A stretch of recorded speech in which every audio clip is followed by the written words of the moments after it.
Easy with a Z. GMDS Entertainment, get motivated and do something. We got music. Got music. Staying humble, staying hungry at the same time. Even when you try to change, it's gonna take time. Still put a smile on when I ain't fine. You can see it in my face when it's game time. When it's game time. When it's game time. You can see it in my face. That's pretty awesome, man. Welcome, welcome, welcome. Outlaws to Advocates. We got South Carolina in the house. That's pretty awesome, man. Jon Antonucci, mentor of mine through the ASBA Go program. We got Jeremy, we got Jesse, we got George. We got music on the microphones. Things are good, man. Things are really, really good. Making progress. This is almost like a professional podcast. We only have another 1 million miles to go, but we're getting there. It's definitely been improved. We're in the car. We're in the car. So we got Outlaws to Advocate shirts. We're all wearing all of them. our merch. Oh yeah, we got the gear. We didn't give John one. We dropped the ball on that. We will. We got to find out what size this is. We'll get Medium. medium. I've learned that if I just wear smaller shirts, I don't have to work out as often. Absolutely, that definitely works. It does work. When I wear smaller shirts, I get meals prepared for me for 2 weeks. I love it. I'm not even lying. Did you see the fridge? I didn't pay attention to your food.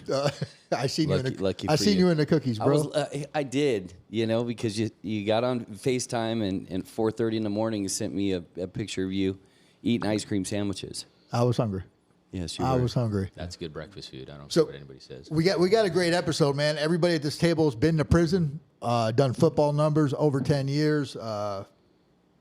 Everybody at this table's out here killing it. Things are moving in a great direction for everyone. John and I have a special relationship, which we'll get into in a little bit. But every week when we start off the podcast, we start off with our highs for the week. We used to do highs and lows, but everybody here's in a kind of a different mindset. Yeah. Where they're not really lows. They're just obstacles we move through, right? Absolutely. So would you want to start us off with your high for the week? This is my high. Awesome, This man. is, when you said, hey, we're going to start with highs, I was like, I'm pretty sure I know what it's going to be. I seen it. I didn't know what you were talking about. Yeah, I mean, it's been a great day. I got to hang out with Frank, who you know. Yeah, Frank Eisenhower, man. He's awesome. Yeah, and so that was super cool. But just being able to be here with you, see some of the things you've accomplished. Like you said, we're going to talk about how we know each other in a few minutes, but this is incredible. I'm super happy to be here. Honored you asked. That's awesome, man. That's awesome. Yeah, when you said you were coming into town on a Wednesday, I mean, we got to get it done. So I'm glad you're here. I'm super glad to hear that Outlaws to Advocates is your high for the week. That's fire. Absolutely. What about you, Jeremy? What you got going on that's outstanding this week? Well, besides wishing I could snort Outlaws to Advocates. We're sober now. We don't snort. No, man, it's been this recurring theme. Like you and I have talked about it today, and the more I communicate, like what's going on with me as far as onboarding and learning this struggle, and really just coming to the terms that my ego just tells me, hey, man, surrender. You don't know anything, so just grind it out. So like I know that my high is I'm around the corner from doing something really, really good. That's awesome, man. Right? Like just pushing through this learning curve, struggling each and every day, no matter what. Sometimes I'm not going to smile, and that's all right, man. Absolutely. Because you know what? I'm supposed to be uncomfortable. Absolutely. Plain and simple. So that's awesome. I look at it, I'm just, I'm on that playing field today where it's a high for me. Can't wait, man. That's awesome. I love that. It's hard, and that's a skill. Like in those difficult moments, it's hard to see that, hey, this is going to be something that I look back on that's going to be rewarding. It's kind of sucks right now, but when I look back at this moment, this is going to be like, man, I came from here. That's really cool. What about you, Jess? Definitely starting the new job. So Saturday I started teaching peer support at New Freedom. Everybody that gets released from prison that decides to come to New Freedom and take that class that wants to be certified, I will be teaching it, and that is awesome. That's awesome, man. Congratulations on that. That was something that I seen how happy it made you. I got to kind of see that unfold in real time, and to move from a very awesome construction class, right? Helping people get their careers, get on track, learning framing, and that's their passion, but it wasn't necessarily yours. No, peer support's my passion, man. Building and inspiring leaders, people that are going to serve and give back to the community and just make a difference. Everybody helps somebody. It just keeps paying it forward. Cool, man. That's awesome. For me, I made some books for Persevere, that company that I work with on doing personal development. And I got to see, matter of fact,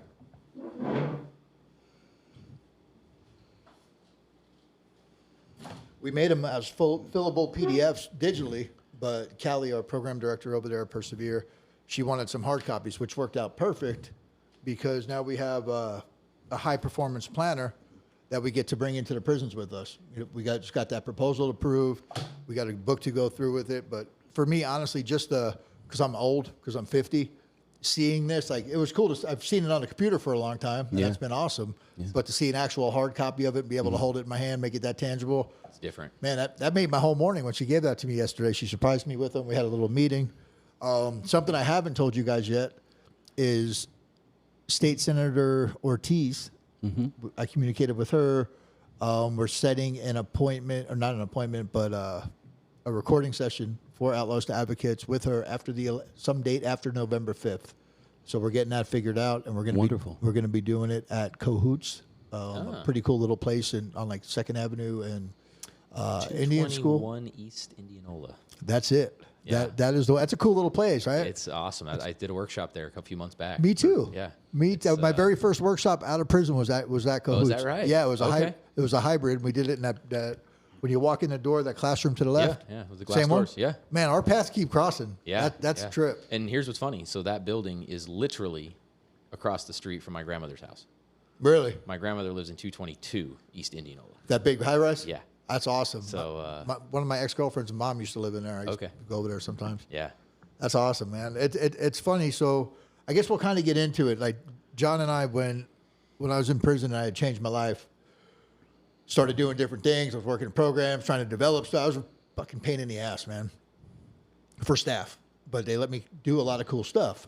And one of the officers didn't trust me, shouldn't have trusted me. 99% of the time he would have been right, so I wasn't even mad at him for it. But it got to a point where the deputy warden called me in and said, hey, listen, we're just going to move you. We don't want you to get nooched. And I'm like, nooched? I didn't know what she was talking about. Like, oh, yeah, we used to have this guy, Jon Antonucci, who was doing a bunch of cool stuff, and they hung him out to dry for absolutely no reason. Or I'll let you tell that, but that's kind of how they told me. Yeah. So then I got moved to another unit. And I got to that unit, and I was doing the same thing, kind of repeating the process, developing new stuff. And they're like, oh, man, you're just like this guy that used to be here, Jon Antonucci. And I'm like, that's weird. That's the second time I heard this dude's name. And we'd never met anything, And then I get out of prison. I get involved in the Arizona Small Business Association GO program. And I'm down there in the GO program, and they're like, hey, you got a mentor. I said, cool, man. And they send me the little thing, and Jon Antonucci. I'm like, I can't get away from this dude. I never met him, but I can't get away from him. And he ended up being my mentor for about 6 months. Yeah. And we met every 2 weeks. And the crazy thing is he lives across the country in South Carolina. But still, through this program, the interwoven stuff, and then we just talked about Cahoots, like so many things keep lining up. And a good friend of mine, Brett Mentosi, and he runs a place called Reentry by Design. He told me a long time ago that when integrity is involved, paths align. Right? Because sometimes he'd email me because he was helping on the streets. I was helping in the prisons. He'd be like, hey, go talk to so-and-so and tell them this. And I'm like, oh, man, that's funny. I just talked to that dude 2 days ago, and I told him that. That's awesome. I was like, that's weird that we're saying the same things. Yeah. So, John, tell us about you. You obviously ended up in prison at some point, right? Otherwise, I wouldn't have heard your name in there. Do you want to talk a little bit about that? Sure. So, first of all, I'll just say I have absolutely no excuse. I knew better. I was raised better. It was my choice, and I think that's really important to just acknowledge that nobody put me in prison except for me. Right. And I say that so definitively because that goes into what I want to talk about kind of through the podcast. Thank you for the reminder. No problem. But I made a really bad decision at 19 years old with a desire to feel important, a desire to be a part of something. I went with 3 friends, and we had this very stupid idea to light a building on fire. And my best friend who struck the match did not make it out of that building alive. Oh, it's terrible, man. And so not only did I lose my best friend in that moment, I lost, in some senses, my life for 14 years. Oh. And so I was sentenced to 14 years, spent 12 of it plus in actual incarceration, and then the last 2 under community supervision. But thankfully, I was able to intersect with some people that helped guide me in a good way. And so from probably, I'd say 2011 on, I was programs. And I was programs before programs were cool, I guess you might say. Right. I remember literally having to make sign-in sheets with the ruled sheets that we had and just drawing the lines down and writing the names in the margin and like check marking. And that Draw was your just own so you had a lines. prototype so that you could take it to some CO3 and be like, look, we have people interested and we've been meeting in the day room. Right. And we would really like this to be a real class. And then they would say, well, we'll take it to the deputy warden. And the deputy warden, you know, depending on who they were, would either shut you down completely. There was always that risk. Right. Or they would start supporting you. And so I had the opportunity to build the inmate peer program, or help build it in Yuma, build it pretty much from scratch at Steiner Unit. I was at Whetstone actually with Jeremy. Jeremy and I were at Whetstone together. And Whetstone was an interesting unit because they said they really supported a lot of programming, but they invested very little into it in the real picture until they brought RSS program to the unit. And that was kind of an interesting scenario for me because I was part of the group that not initiated, but was like part of the, what do they have? They have like a focus group, right? Like a big, like 15 of us in the room. Right. Where they were kind of asking, hey, what would this look like in the prison system? And then I wasn't allowed to be a part of it because I didn't have a drug history. Yep. And so they wouldn't let me be an RSS when they brought it out. And I always felt some kind of way about that. Absolutely. Yeah. But anyways, from that unit, similar, you talk about getting nooched. I got nooched 3 times. That wasn't. Nooch. Yeah, I am the nooch, right? The nickname's there for a reason. Yeah, so I got in. I was actually supposed to go to the Second Chance Center. That didn't happen. That fell apart for some reason. And so I stayed at Whetstone Unit, and I was a part of a lot of cool stuff. And one day, the senior chaplain of the complex came in and didn't like a program that I was running and basically ran it up the flagpole that why does this inmate have this much influence? And I was like, well, what did I do wrong? And it's, well, you have too much influence. You should not have been able to put this together and get the staff to help you and get that many inmates involved. And all it was a Christmas program. Right. There was nothing nefarious, nothing problematic, but it was enough that there was a problem. And so the deputy warden there said, I'm going to move you. I'm going to try to get you to where you want to go. Where do you want to go, basically? And I was like, I'm trying to get to the Second Chance Center. And she said, all right, I'll try. They couldn't get me there, but they sent me to Safford. And so It's so crazy because I had that same exact conversation. Hey, you're not in trouble, but we're going to move you. Where do you want to go? I was like, Second Chance Center. 4 times. Yeah. Yeah. And so went to Fort Grant. That was where I worked with the deputy warden in the CO4 that you mentioned earlier. I think you met with them at Graham. I was on Fort Grant at that point. But you already kind of described that. There was a CO3 there that didn't like me, didn't trust me, made it very, very clear that she actually told me to my face, she goes, Antonucci, you're too good to be true, and I don't trust you. And I was like, thank you, I think. But ultimately, she decided that her best course of action was to write a lengthy IR, incident report, accusing me of a myriad of things, some of which were illegal, not just like, hey, you're not supposed to do this. So they put me under 2A investigation, took me out of my office in cuffs, confiscated I had a laptop and all sorts of things that we were using to build that programs department. And I remember that same deputy warden calling me into her office and saying, what are we going to find on this computer? Because she's making some pretty outrageous claims. And I was like, you're going to find thousands and thousands of files of the work I've done for you in the past 6-9 months. And guess what they found? Exactly that. And so same situation, same conversation. Where do you want to go? Tried for the Second Chance Center again. I gave them 3 options. Was that Hackney? That was Hackney, yeah. That's who I had the conversation with. Too. Yep. Yeah, Hackney and Reefer. And Reefer. And then Wait was a big part of that. I don't know, were you around with Wait? Mm-mm. Okay, CO3 Wait was a fantastic program. Just really believed in it. And that means the world. And so they ended up sending me to Globe, and that's where you met with Danner and Thrasher and them, and was able to do some of the same things. And when I got to Globe, they really didn't have any peer programming, so I kind of was the peer program. Right. But that was something that I was very fortunate to be a part of and meet some really great guys. Danner, who you mentioned, is actually getting out in like 20-something days. Yeah, I just heard about him yesterday again from somebody else, which is cool. Yeah, I'm very excited. I told him, I said, dude, you need to get with somebody and get out while I'm in town, because get this figured out.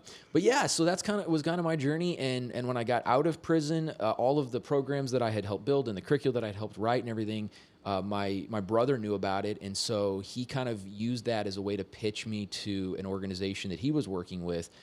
Just honestly, he was just trying to buy me some time. he was trying to say, hey, like John wants to figure out where he fits in. Could I basically hire him part-time for the next few weeks? And here, here's all the good things he's done. And they were like, yes, we'll hire him. You can't have him though. And so they hired me to build training curricula for an international specialty logistics company. That's awesome. And that company basically transports anything that can't be dealt with by UPS and FedEx. So things that are temperature controlled, whether you're talking about moving like organs for organ donations, pharmaceutical samples, things like that. And I got to be the training manager eventually for that organization. 2 weeks into that time, they called me into the office and said, what do we got to do to keep you? And so they went from a 1099 to being the training manager. And then 2 years later, they asked me to be the director of revenue. And so I took basically responsibility for about half that organization. Anything that wasn't operations was under my responsibility. And we then got bought by private equity. There was major misalignment of both leadership vision as well as what I would think of as integrity. And it was either I was going to leave or they were going to get rid of me. And I talked to the former CEO, the one that had sold the company, and he was like, don't leave. Make them fire you so you get severance. And so a couple of weeks later, that conversation happened. Meanwhile, while I was the training manager, I noticed a huge gap that we had as an organization. And that was a gap where we were promoting people because they were good at their job or because they had been around longest, which is, I think, the biggest reason anybody gets promoted, honestly. You're good at your job. Seniority. Seniority, or you're just good, right? Yeah. Like, talk about promotions here at this table, and it's because you're good, and they want to reward that. That's the next logical step. The problem is we weren't giving them any tools for leadership. And so you might be a fantastic call center representative. It doesn't mean you're going to be a great team lead. All right. And so what happens? People didn't like their supervisors. People were leaving. We had high turnover. We had all that. And so I basically asked, well, what have we ever done to give these people the tools they need to succeed in these new positions? And the answer was nothing. And so I went to try to fix that problem and realized that all of the leadership material out there is all designed for executive leaders, or it's dry as dirt. And one of those two. Yeah, and so I kind of decided to be the solution I was looking for, especially because the YouTube videos were really, really bad. Like it was like, for dry eyes, use clear eyes. And so that was the beginning of SML Consultative. SML stands for Servant-Minded Leadership. And so they started the company almost 2 years ago, but officially went full-time with it about 2 months ago. And just my heart and passion is to give frontline leaders the tools they need to succeed. And no one's doing it. So it's a really awesome opportunity to try to make an impact. That's pretty awesome, man. That's cool stuff, That's awesome. Yeah, to be able to see those gaps, right? Especially when it comes to stuff like leadership, because we've all had a bad boss. Oh my goodness, yeah. We've all had. I heard something the other day. They're like, "You ever heard of world bosses? You haven't. World leaders, yeah. You know, you're the boss. You get to tell people what to do, or you can be the leader and you get to show people what to do. Yeah. And there's a huge gap there. I'm actually changing my course of study. I get my associates next semester in substance use. I wanted to be a counselor and all this other stuff, and now I definitely know. So now I'm switching over to organizational leadership. Awesome. And like we see that gap. There's a place for training, and the people that are coming out of prisons, you know, the community that the three of us, well, all of us serve at some point or another. Yeah. They lack that. Absolutely. Right? They might be great. They might have great skills or great mouthpiece. Most of us can bullshit anybody, or at least we think we can. Yeah. But to teach that leadership stuff, I think that's extremely important. You know, teach those skills, the ownership that comes with it. You came with a topic tonight, right? I did. Before I get to that, I'll say I'm actually partnering with an organization in South Carolina called Front Porch Housing that helps provide a rehabilitative environment for people coming out of trauma. So it could be prison, could be just substance abuse, could be domestic violence, whatever. And we're partnering together to give them the basic leadership certification I offer so that they have that in hand and they can actually not just think, oh, a dead-end job is where I stay. No, I can step up into leadership because I have those tools. Yeah, that's phenomenal. And I think you're absolutely right. I think that's something I don't like about the post-prison conversation. There tends to be lots of willingness for us to do great things right up until it extends outside of our own circle. It's like, oh, absolutely. George could be a fantastic person as long as he's working with other people who have been incarcerated. Right, yeah. And the minute George is actually speaking into the lives of somebody, what do you know? You were in prison. Absolutely. And so I really want to turn that on its head. Let me tell you, just defined like my last 3 months. It's just really, It's tough. It is tough, man. It is absolutely tough. I'm going to tell you my biggest barrier that I have within me is that I'm very transparent about who I am and where I come from. And when you come from outside an organization and you're that F&G, people are looking at you. Mm-hmm. People are paying attention to what you say. They're willing to twist it. Absolutely. Right? Yeah, and it has been one of the hardest things I've ever. And it's like you tap within the organization, and you find like all these leadership curricula. I'm like, nobody told me about this when I started, but now that it's here, and I get to lean into HR, things are starting to work themselves out. Good. But yeah, I've thought that in my head, like I belong with my incarcerated community.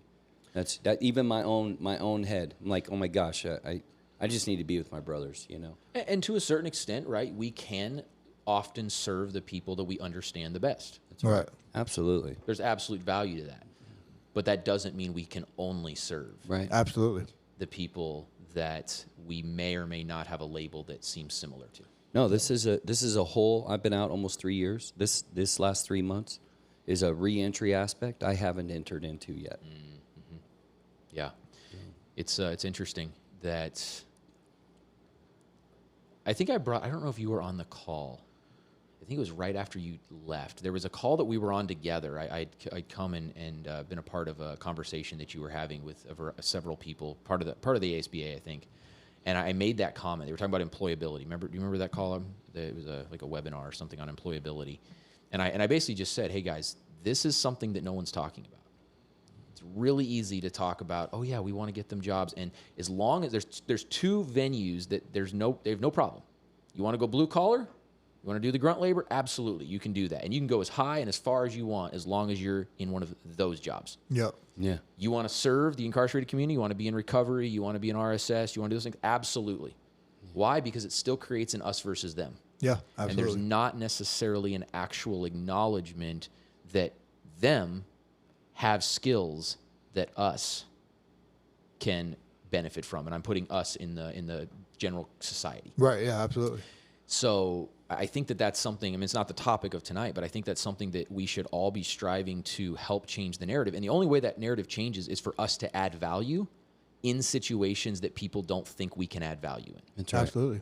That's the only way to change the narrative. And there's a huge difference, right? Like with second chance employers, they hire second chance, and that's awesome, but they're going to pay you $8 an hour less than somebody without a background. Absolutely. So there's a yeah. huge difference between second chance and fair chance. There's definitely a stigma involved. Yeah, no, we were, so I was at the Second Chance Center, and this, I'm not going to say the name of the concrete company, but they were hiring right out of Second Chance.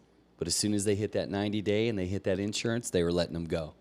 We were like, you guys will never come back here again. We didn't catch on to it, though, till like 7 months after they had, come in, they do their little, like, we're here and we want to support you, but as soon as we got word back that they were hitting that 90-day mark, we were like, Yeah, they're getting that tax rebate, and that was it, the $2,400 or whatever it is. yeah, and they don't want to insure them. Yeah.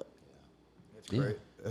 That's insane. Yeah, That's but tough. we'll find them, Well, you get what you put out there, right? And you treat people that way, it's going to come back to you. We were talking today, like when we sign plea agreements, there's over 44,000 laws, right? You get out of prison, come home, re-enter. But like you're talking about, stay in that box. Yeah. Stay in that corner. Stay over. Like you can come home, but you can't do this. If you're living, I don't know what state it is, you can't be a barber if you have a felony. Really? What does one thing have to do with the other? I wanted to say Michigan, but I don't know that for a fact. That's fascinating. But yeah, it's just, there's What? when we signed that plea agreement. Yeah. There's the real estate market, healthcare, finance. There's so many things that you can't do. You can't do this. You can come home, but you can make $18 an hour. Yeah. Running a shovel. Yeah, here's a great neighborhood you can live in So too. glad you're home. I know. Look at the neighborhood they gave me. That's pretty great. That's the VA. You locked your car, right? By the way. I did. Okay. You brought your backpack in. I brought my backpack, All right. locked awesome. the car. It's rough over here in Phoenix. Yeah. It's really great, man, just to see. You went through this stuff with the prisons, right? Like Yeah. all of us did at one point or another. Terrible experience, bad decision, loss of life. Get on the right track. still get hit, still get roadblocks, still get this, still get that, and then get into a company and crush it. Things don't work out, pivot. Now you're your own boss. Yeah. That resilience that we have, and I talk about, I just spoke at a group on Sunday. Like, and I say it all the time, out of the 8 billion people, 7.8 billion people on this planet, whatever that number is, top tier resilience. And you got fired from a job, big fucking deal. I took 12 years on the chin and lost my friend in the process. Yeah. I can make it through anything. And it really starts with, resilience starts with owning the situation. Like we have to be willing to, first of all, own our part. Right, 100%. right now, my most, I don't know if common, that's not the right word. My most requested workshop is on failure. Nice. And the title that I've given this workshop is Failure, the Secret to Success. When we don't own our failures, when we don't acknowledge, when we want to hide them, we want to pretend like they don't exist, they exponentially grow. And eventually, they're going to embarrass us hardcore. 12 years in prison, great example. Right, absolutely. Another great example I love using in the workshop is the story of the company named Nikola. I don't know if any of you three know about a company named Nikola. So there was a guy, a literal person named Nikola Tesla. We all know the company Tesla. What we don't necessarily all know is that there's another company. When the Tesla company was developing their electric vehicle, there was another company called Nikola that was developing a hydrogen vehicle. Tesla was coming out. It was working. They had prototypes. Things were going well. And Nikola went, oh no, we need to stay relevant in this market. And so they put out their video showing that their prototype was also functional. The problem was it wasn't. They took a video of their truck rolling it down a hill, tilted the camera, and made it look like they had a moving vehicle. So if you would have looked at their stock in, I want to say it was like 2020, you would have paid about $300 a share for one stock in Nikola. When they did their little video, their stock skyrocketed to $2,000, 8x, until the truth came out. And if you wanted to buy their stock today, it's still there, about $5 a share. That's insane. And so, why? They could have just said, we don't have it yet. We're still working on it. And would they take it a hit? Of course. They probably would have dropped from 300 to 200, but then they would have started to recover. Instead, they manufactured success, did not acknowledge their failure, and to date, they have not recovered 4 years later. And so I think that we have to be willing to own the situation, or else we can't be an advocate. We stay in that outlaw mentality of I can't, I'm not allowed, I have, I'm a victim of the system. I'm a victim of the courts. I'm a victim of the cops. I'm a victim of my co-defendant, whatever, because I say it jokingly all the time. I'll tell my wife, I'll say, I'm blaming you. It's not my fault. I didn't say it was your fault. I said I'm blaming you because it's easier to blame you than to take personal responsibility. Absolutely. I blame Jesse every chance I get. Well, it's Jesse's fault. So. Usually, generally, yes. Yes, it's normally my fault. And so, I mean, He did do a good job on the shirts, though. These shirts, you guys are rocking those. You guys are absolutely rocking those. Nice. There you go. Plug Plug the shirts. Yeah. But LaCroix. is it LaCroix? I hate LaCroix. I really don't like LaCroix. But yeah, when we have that mentality, it's really, really tough, and it's always easier to blame someone else. So because that's what we want to do. And so we have to start with just owning our situation, owning where we are, because that's where we step out of outlaw, out of victim, and into a place of advocacy, because we can't advocate for anybody else until we can advocate for ourselves. True. And we can't advocate for ourselves until we're actually willing to be authentic about who we are. 100%, man. Yeah. I had a conversation with a guy that I work with today, and he said to advocate for reentry, right? Yeah. At what point in reentry can you start teaching reentry? Can you Day start, one is when you should. Day one you could start teaching other people how to do it? No, day one is when the prison should start teaching it. No, I'm Day one of incarceration. talking about us. Yeah. Us as people, like me, you, Jared, all four of us. We're in a reentry spot, right? I started working in reentry while I was in prison, but I still hadn't experienced out here successfully. I failed both the other times, but I immediately started leaning into reentry when I was out. I think the failure is as valuable as the success. Yeah. Because you know what does not work. Yeah, I think it's more valuable because you don't really learn from winning. No. Right? You learn, it feels good, it's cool, but pushing through those hard times, kind of like what you were talking about, Especially when you said that, like being in that moment, knowing something great's around the corner. Yeah. Because sometimes all you can see is that moment. That shit feels like it's gonna last fucking ever, dude. It does. It feels like it's gonna last forever. So that's a skill, man. That was impressive when you said that, because in those moments, man, we talk about uncomfortability or failure like their words. Like it's just uncomfortable. It's not uncomfortable. It fucking sucks. Well, you pointed it out last time I was here, right? You're like, hey, man, it was great to see you smile. And I was like, well, that's horrible, right? I'm like, if I haven't smiled in a while, that's a problem, right? Yeah. You know. All 23 of our listeners were talking about that. Yeah. Well, We're down to 14. We're down to 14. Well, that's great, right? Because, you know, being uncomfortable is where I've rose above the occasions and have some of the greatest moments of clarity and recollection of faith and renewal of, you know, my human spirit, man. You know, it's where it happens. Absolutely. All good decisions get made from a place of just knowing that no matter what happens, I'm confident that I can pivot and things are going to be okay. Cool. I think a lot of what it has to do with is that, like, I believe that all of us have the right to live our own life the way that we want to live it. And for me, when I was living outside of the law, it wasn't necessarily a victim mentality. It was a mentality of I didn't want to have to be accountable to anything other than my own selfish needs and desires. That's right. You know, I didn't want to work. I didn't want to be told what to do. I was a rebel at nature, and I just liked being able to just freestyle life. I enjoyed that. How'd it work out for you? Well, that's the thing, is that it didn't work out. And for me, what ended up happening was I had to take a look in the mirror, and I had to ask myself, like you guys were talking about, who am I? What are my values? And what are the things that are important to me?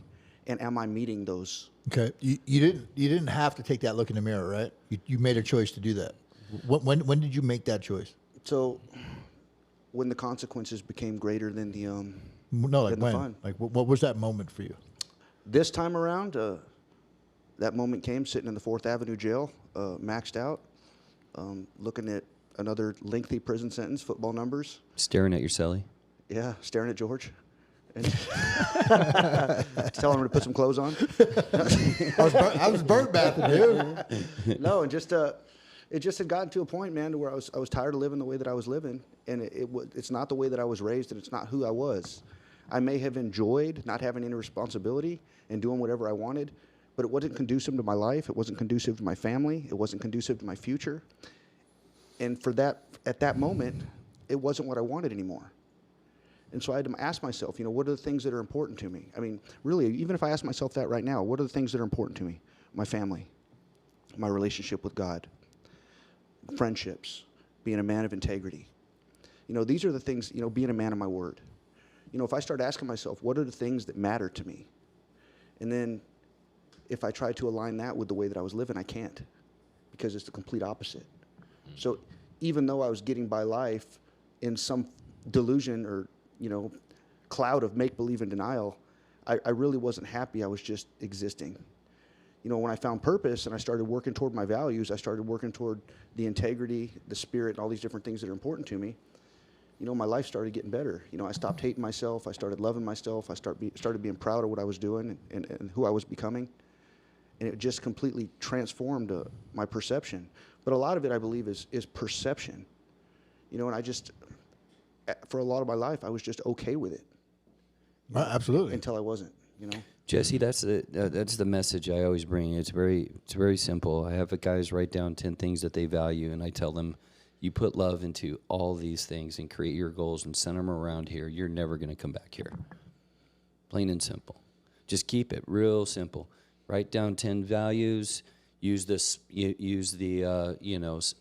smart high performance planner. Smart goals. Yep. Definitely the high performance centered planner. around it. Create a long-term goal for every value, and then short terms, all your objectives. And I'm going to tell you guys, once you create enough repetition and you're predictable in your behavior, coming from a place of your value, you're never going to come back here. Absolutely. Plain and simple. Yeah, like my family is the most important thing to me. Yeah. Or one of the most important things to me. Why do I keep putting myself in situations to be away from them for years at a time? Right. And why am I okay with that? Absolutely. And like you were saying with the values. Yeah, I used to talk to guys, well, I still do, talk to guys in prison. What do you value most? Your family. Okay, then how can you say you value your family the most and you're going out there and taking those penitentiary chances, right? Yeah. You're selling drugs, you're out in the streets, you're doing all this other stuff. but you're saying this, and I bring it back to the loyalty thing. And I love this one because it resonates, especially, I don't know if it's men in general, but I generally work with prison populations and people like us. Yeah. And I'll always ask, hey, who in here values loyalty? Because I've ran that game forever. Oh, I value loyalty. Yeah. And then I literally cheated on, I can almost safely say probably every girl I was ever with up until a certain point. And I asked the guys that who cheat on their old lady, they all raise their hand. You can't do this and do that. They don't align, like you're talking about. Yeah. So what behaviors that do you have that show loyalty? Oh, well, I got caught with my friend's gun. I didn't tell on him. I paid the paisa so I could get more dope. Or any of that stuff. And it usually falls on the antisocial side of things. Yeah. And so being able to bring those values into alignment, I know for me, that's a huge part of my recovery. Like I know now when I'm stepping out of my values, right? Like, cause nobody's perfect. I'm definitely not. I'm fucking trained. But when you don't, man, you hurt the ones you love. Right. And I The think ones that are closest to you. Absolutely. They pay the biggest price. 100%. Like today, actions have to reflect my beliefs, or they're not my true beliefs. Yeah. You know, Right. because that's the truth. You know, like if I want to hang out with a woman, I'm going to make time to hang out with her. You know, if I want to go to work, I'm going to be there on time. You know, if I want to go to the gym, even if my schedule is busy, I'm going to make time to work out. You know, the things that are I important don't to agree me, with make that time last for. one.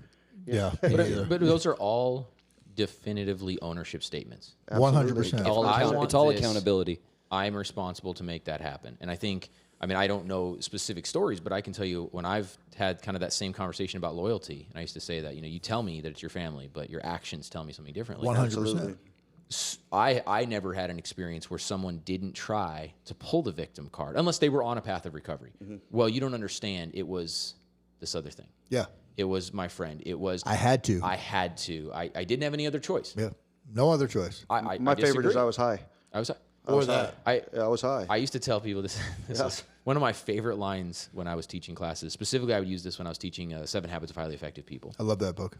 Yeah, one of my favorites. Win-win. Win-win, baby. And I would say, I'm teaching people in prison. I say, you need to understand that you choose to be here every day. Yep. And they'd be like, what? No, they made me. No. You could choose to leave right now. I don't recommend it. Yeah. But you can start climbing the fence. You may leave in a body bag. Yeah. You're definitely going somewhere else. But I've seen that. It doesn't work out too well no, for it people. doesn't. It's a really. piss poor plan. It's a piss poor plan. And the goal, I just wanted them to understand, like, no one is forcing you to be here. Right. You are making a decision every day to stay on this unit.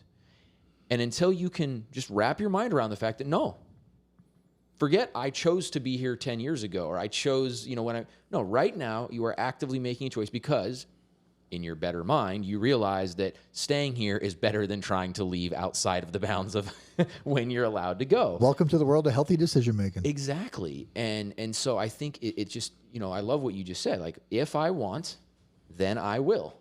Yeah.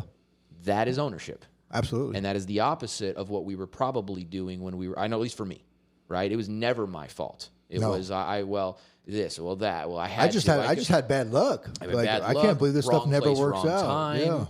Yeah. Whatever I had to say to get myself to sleep at night so that I could recognize that the hurt that and I agree wholeheartedly. I think it was one of you that said that our families suffer the most. 100% agree. And not even just family, anyone that loves us. They do the time with us. Far They do more. the time with us. And I think they do it worse because we're there, so we know what we're experiencing. Every time the prison comes on the news, it could be Yuma and you're in Douglas, but they just know a prison just had a problem, and they're like, "Is it my guy?" And they're freaking out, and then they don't hear from us. We call every Thursday at 3, and then we don't, and they're fretting, they're freaking out. Where we're sitting there going, "Ah, man, it's stupid, and you can't get to the phones right now," and it's just annoying to us, but it's terrifying to them. Or the yard's locked down for quarterlies, and they're searching for 3 days, so you don't call till Sunday. Yeah, and they sit there and they go through all that stuff. Yeah. And even now, working in recovery, right, and seeing people that are struggling, I barely know you, dude, and it breaks my fucking heart to see you go through this. And this is a stranger. Yeah. This is someone that I've had a couple of conversations with, and maybe we have a little bit of a rapport, a small little bit of human connection, and they had OD'd, or they ended up in a or they got arrested, or they're home, whatever. It doesn't even have to be on a big scale.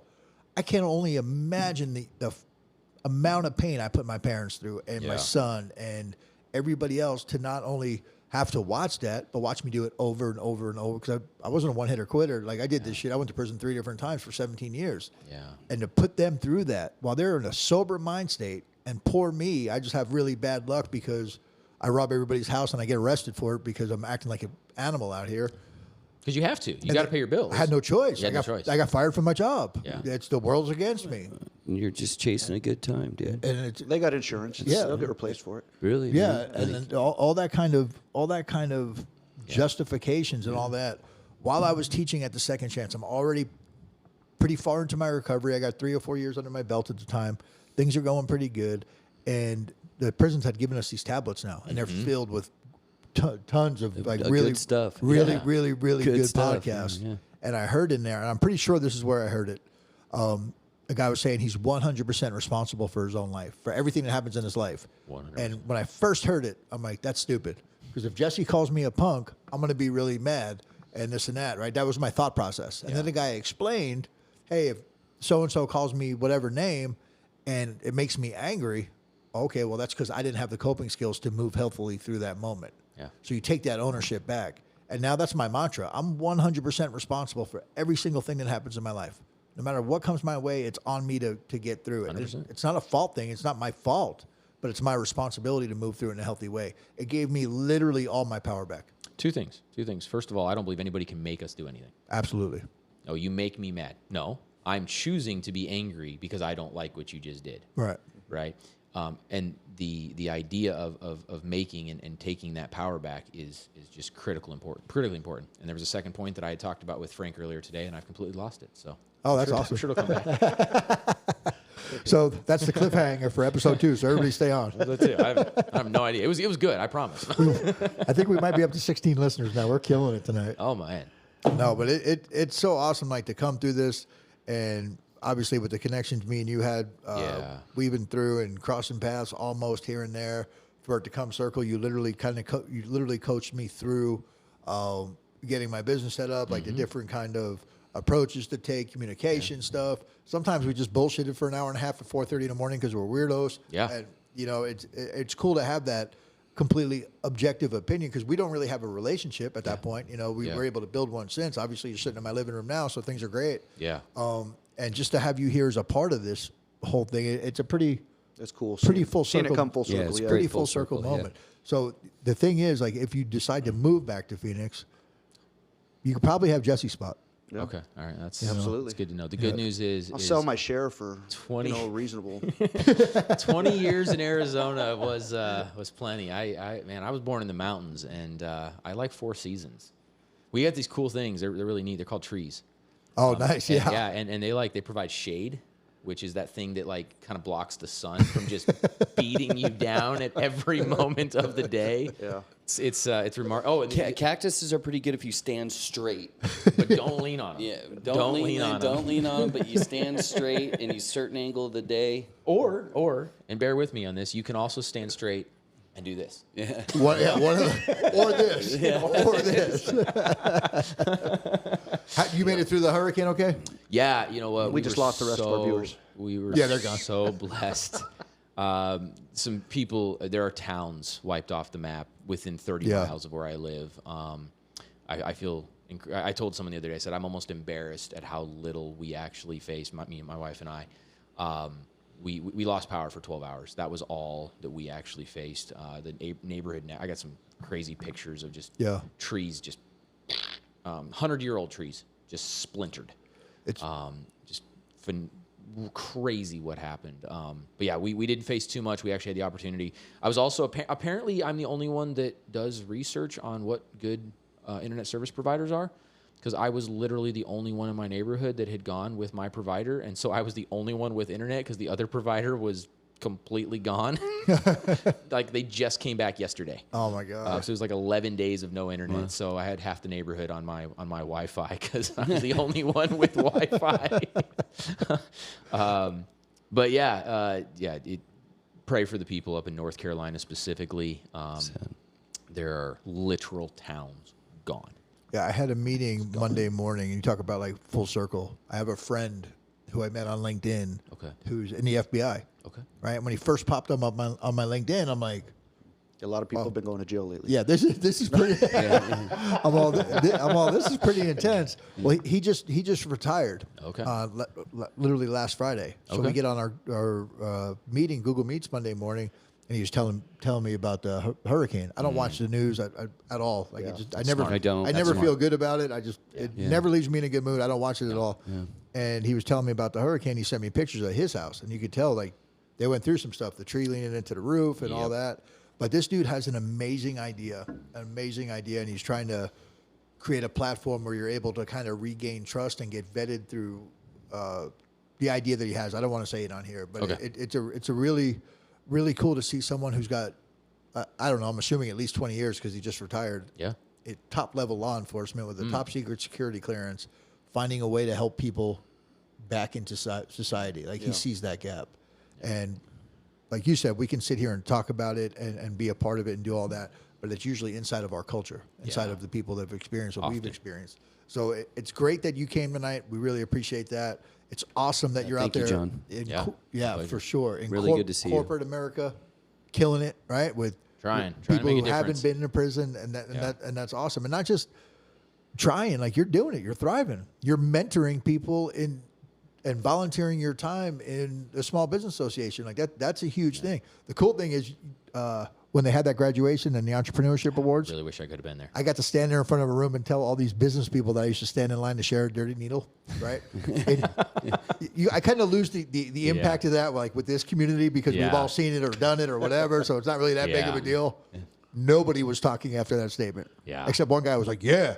He was like, hell yeah. He was another mentee. He knew what was that. Yeah. But that comments. I don't know if that was really cool. Oh, we do have comments on there. I don't know what they say. All three. Probably to fuck off. Yeah. What are you guys talking Throwing tomatoes, tomato emojis. Yeah. We got a Tomato emojis. We got a rough crowd. How dare you be doing stuff while the Golden Bachelor's on, George? The Golden How Badge. dare you be doing stuff while the Golden Bachelor's on? Breaking news: George is the next bachelor. Yeah. I'm like 1 year away from the Golden Bachelor. Like I dude. said, it's coming. It's coming. Ladies. We have highly engaged viewers tonight, don't we? I always talk about that. I offer live, like in-person training for the most part. I don't like click-through training, which is the stuff I describe as email on one side, training on the other, that you just click through. Oh, we do it all the time. Behavioral health. It's called Realis. That's what ours is. Yeah, I hate that. Through UHS, it does kind of suck. Yeah. So apparently they're just doing that with us. They But got us on but one they also screen have and the live Golden training. Bachelor on the other. They have live training. It's cool. They break up into focus groups and do opinions. So they do a lot of good stuff. That's good. That's pretty awesome. And then tomorrow I'm going to speak at ASU. And this is pretty cool with my old CO3. Oh. So me and him are speaking together to a criminology class. Okay. cool. Who's the CO3? Powell. Okay. So shout out to CO3 Powell. Yeah. We're going to be out there tomorrow explaining Powell. his part. Yeah, Powell's the shit, man. Pal is the shit. Yeah. He's going to explain his part. I'm going to explain my part. Coolest We're gonna have a good Cowboys time. fan I've ever met. He's diehard Cowboys too. He is. And the girl that runs, the professor that's in charge of that class, a friend of ours, Maddie Berguglio, she also runs the Inside Out Network, and she helps people with reentry related stuff. No criminal justice involvement, just has a passion to serve. And it's cool to be able to get, because she goes into the prison every single week, multiple prisons, and does all that stuff, and that's where her heart's at. And to be able to give back and go to her class, like she allowed me to do that 2 days out of prison.